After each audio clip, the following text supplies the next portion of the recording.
James O'Brien est tout simplement époustouflé par ces mots sur la physique et la politique.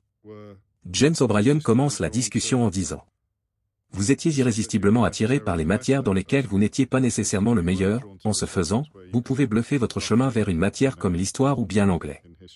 Et vous n'étiez pas attiré par les sujets qui permettaient d'admettre que vous ignoriez certaines choses.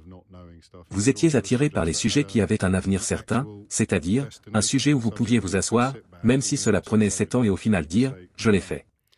Brian Cox répond: oui, je veux dire, j'ai beaucoup d'universitaires en histoire qui seraient offensés par ce que vous venez de dire et avec raison. James O'Brien interrompt: mais de toute façon il y aurait un autre universitaire d'histoire qui contesterait complètement leur analyse, comme, par exemple celle de Charlemagne. Brian Cox reprend la parole et dit: je pense que vous avez besoin de toutes ces disciplines. Elles sont nécessaires, mais pas suffisantes pour comprendre la condition humaine, pour comprendre notre place dans l'univers et pour diriger un monde pacifique. Vous avez besoin de tous. Vous en avez besoin évidemment. James O'Brien dit en même temps: oui, l'imagination, aussi bien que la connaissance. Brian Cox continue: et encore une fois, cela revient aux comportementalistes. Est-il pertinent de dire, eh bien, j'ai un doctorat en histoire, donc, je sais comment diriger un pays, ou j'ai obtenu un doctorat en physique, donc je sais comment diriger un pays. La vérité, c'est que toutes ces activités humaines, les arts, les sciences humaines, les sciences, la musique, la théologie, la philosophie, sont des tentatives de comprendre ce que cela signifie d'être humain. C'est-à-dire donner un sens à ces vies fragiles et limitées que nous avons. Et aussi, il s'agit d'une tentative de s'entendre. Je veux dire, puisque nous parlons de politique, je pense que nous avons un problème en ce moment, parce que c'est devenu trop conflictuel. Je pense que nous avons oublié ce que nous sommes censés faire. Nous ne sommes pas censés gagner l'argument en fait, nous ne sommes pas censés mettre en avant une vision de la société et gagner. Il semble que nous pourrions nous assurer que ce large mélange d'opinions que vous avez naturellement dans un pays de 60 ou 70 ou bien 80 millions d'habitants est accommodé. Vous devez comprendre que vous n'avez pas raison. Ce n'est pas votre vision car ta vision n'est pas forcément ou nécessairement la bonne, parce qu'il y a beaucoup de points de vue différents. James O'Brien ajoute: je ne sais pas si cela vous surprendra, mais l'invité de la semaine dernière était Mike Lynch, chef du RMT, qui a adhéré à des pensées assez similaires lorsqu'il était assis sur cette chaise. Il a abordé le sujet du mythe de la victoire ultime, ce qui en quelque sorte consiste à obtenir une partie de ce que vous voulez tout en tenant compte des choses que vous ne voulez pas parce qu'il s'agit de s'entendre entre nous. Brian Cox continue: oui, Oppenheimer disait dans ses réflexions, c'est-à-dire les compétences transférables, puis la mécanique quantique qu'il y a des analogies. Imaginez que vous pensiez à un électron.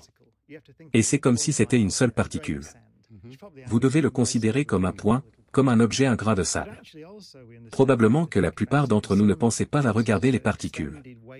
Mais en fait, nous comprenons aussi que nous devons les considérer dans certains cas comme des choses ondulées qui remplissent l'espace dans lequel elles se trouvent. Vous avez donc ces deux choses qui semblent contradictoires. Un point ou un objet qui ondule. La vérité est que ce n'est ni l'un ni l'autre. C'est un genre de comportement très complexe que cette chose est.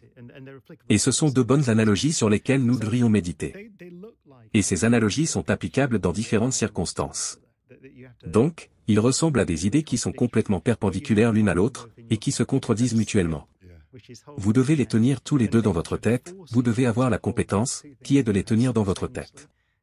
Et la nature vous oblige à tenir ces deux choses dans votre tête simultanément, afin d'obtenir une image complète du système, ou il serait mieux de dire que la nature vous force à obtenir une meilleure image du système physique. Et bien sûr, vous savez, cette perception peut être appliquée à la politique.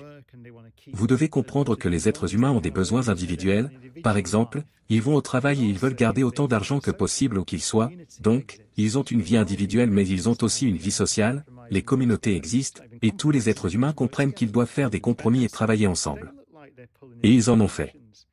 James O'Brien dit vivement: communauté. Brian Cox continue: et donc il semble que les humains se soient tirés dans des directions différentes. Oppenheimer disait que vous pourriez les appeler capitalisme et communisme. C'est comme cela qu'il en parlait dans les années 50. Et MacArthur le poursuivait à l'époque. Donc il y avait le communisme d'un côté et le capitalisme de l'autre, mais bien sûr, ni l'un ni l'autre n'est la bonne façon de le faire. Parce que c'est compliqué. C'est comme un électron. James O'Brien dit: c'était un génie. Brian Cox continue: et oui, c'est vrai qu'il en était un. Donc, si vous donniez cette conférence à tous les gens de notre gouvernement, et Oppenheimer disait: vous savez quoi, essayons simplement de comprendre la mécanique quantique. Et grâce à la mécanique quantique nous dépasserons les idées de la politique, parce que la mécanique quantique est aussi applicable à la politique. Et c'est ce que faisait Oppenheimer. James O'Brien finit la conversation en s'exprimant. Épatant.